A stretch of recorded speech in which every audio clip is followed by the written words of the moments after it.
You, John Fitzgerald Kennedy, do solemnly swear I, John Fitzgerald Kennedy, do solemnly swear that you will faithfully execute the office of President of the United States that I will faithfully execute the office of President of the United States and will, to the best of your ability, and will, to the best of my ability, preserve, protect, and defend the Constitution of the United States. preserve, protect, and defend the Constitution of the United States. So help you God. So help me God.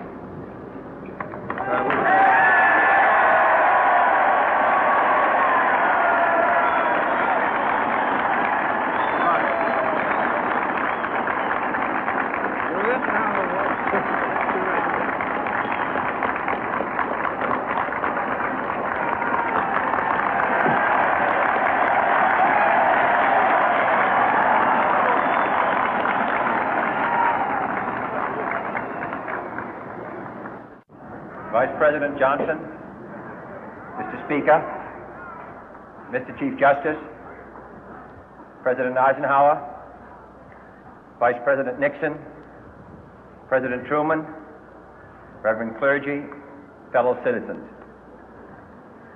We observe today not a victory of party, but a celebration of freedom, symbolizing an end as well as a beginning, signifying renewal as well as change. For I have sworn before you and Almighty God the same solemn oath our forebears prescribed nearly a century and 3/4 ago.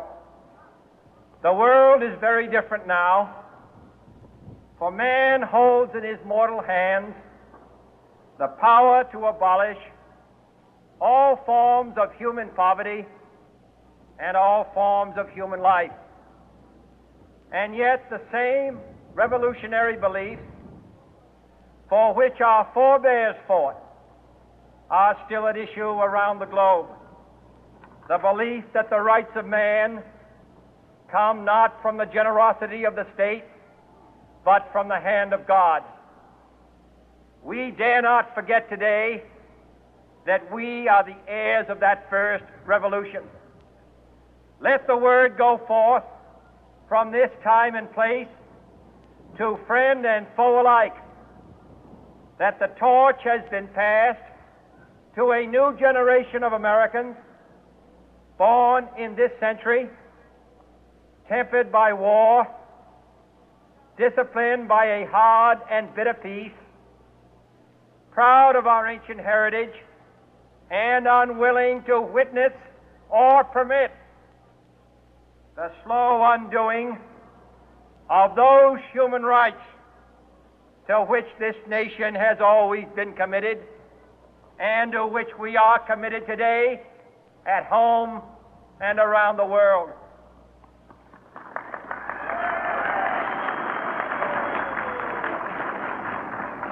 Let every nation know, whether it wishes us well or ill, that we shall pay any price, bear any burden, meet any hardship, support any friend, oppose any foe to assure the survival and the success of liberty.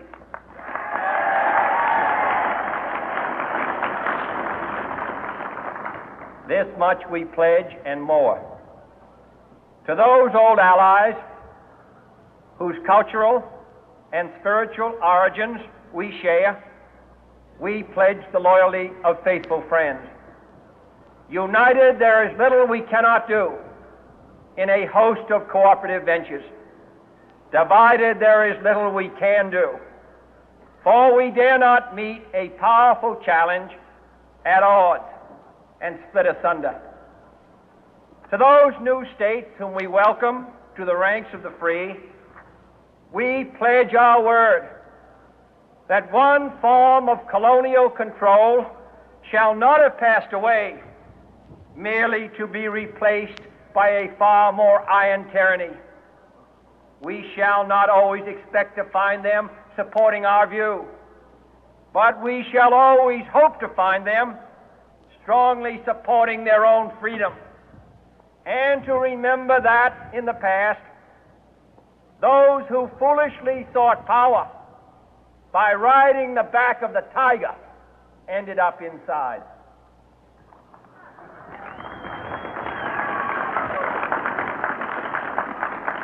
To those people in the huts and villages of half the globe struggling to break the bonds of mass misery, we pledge our best efforts to help them help themselves for whatever period is required, not because the communists may be doing it, not because we seek their votes, but because it is right. If a free society cannot help the many who are poor, it cannot save the few who are rich.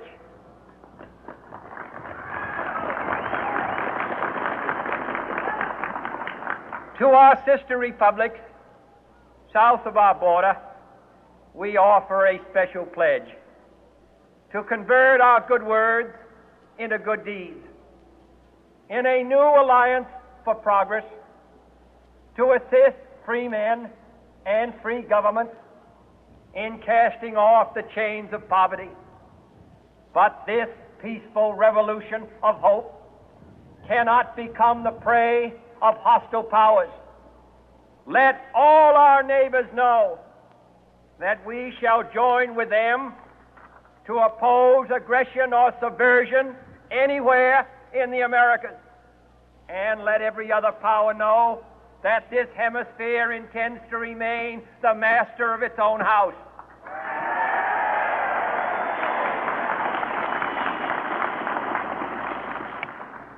To that World Assembly of Sovereign States, the United Nations, our last best hope, in an age where the instruments of war have far outpaced the instruments of peace, we renew our pledge of support to prevent it from becoming merely a forum for invective, to strengthen its shield of the new and the weak, and to enlarge the area in which its writ may run. Finally, to those nations who would make themselves our adversary, we offer not a pledge, but a request that both sides begin anew the quest for peace. Before the dark powers of destruction, unleashed by science, engulf all humanity in planned or accidental self-destruction, we dare not tempt them with weakness, for only when our arms are sufficient beyond doubt can we be certain beyond doubt that they will never be employed. But neither can two great and powerful groups of nations take comfort from our present course, both sides overburdened by the cost of modern weapons, both rightly alarmed by the steady spread of the deadly atom, yet both racing to alter that uncertain balance of terror that stays the hand of mankind's final war.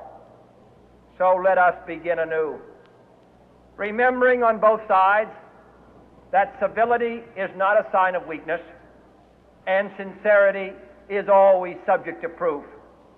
Let us never negotiate out of fear, but let us never fear to negotiate.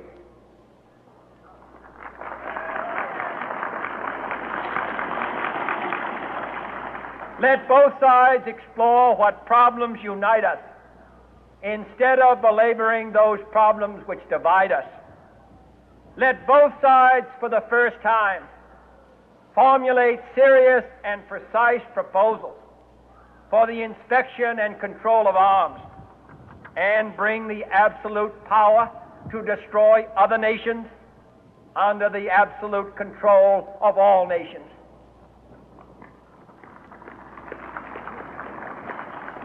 Let both sides seek to invoke the wonders of science instead of its terrors.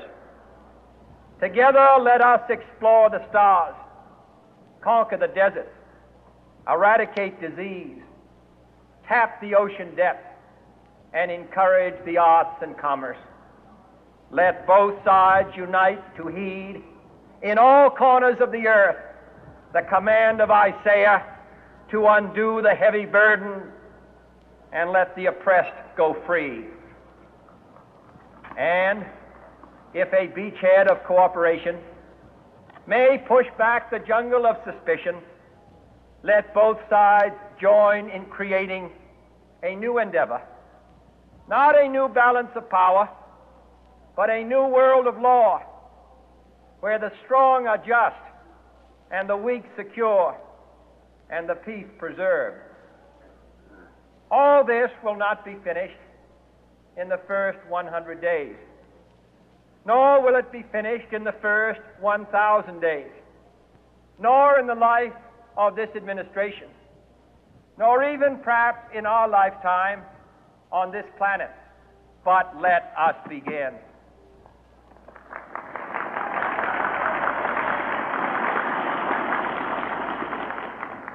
In your hands, my fellow citizens, more than mine, will rest the final success or failure of our course. Since this country was founded, each generation of Americans has been summoned to give testimony to its national loyalty. The graves of young Americans who answered the call to service surround the globe. Now the trumpet summons us again, not as a call to bear arms, though arms we need, not as a call to battle, though in battle we are, but a call to bear the burden of a long twilight struggle, year in and year out, rejoicing in hope, patient in tribulation, a struggle against the common enemies of man, tyranny, poverty, disease, and war itself. Can we forge against these enemies a grand and global alliance, north and south, east and west, that can assure a more fruitful life for all mankind? Will you join in that historic effort?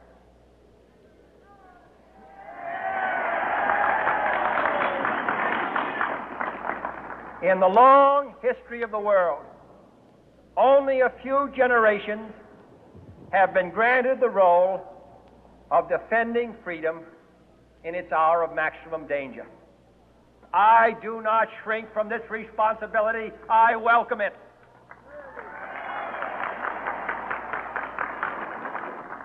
I do not believe that any of us would exchange places with any other people or any other generation. The energy, the faith, the devotion which we bring to this endeavor will light our country and all who serve it. And the glow from that fire can truly light the world.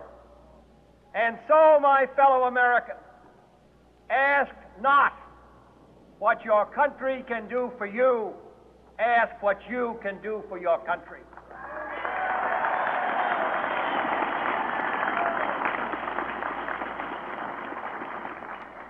My fellow citizens of the world, ask not what America will do for you, but what together we can do for the freedom of man.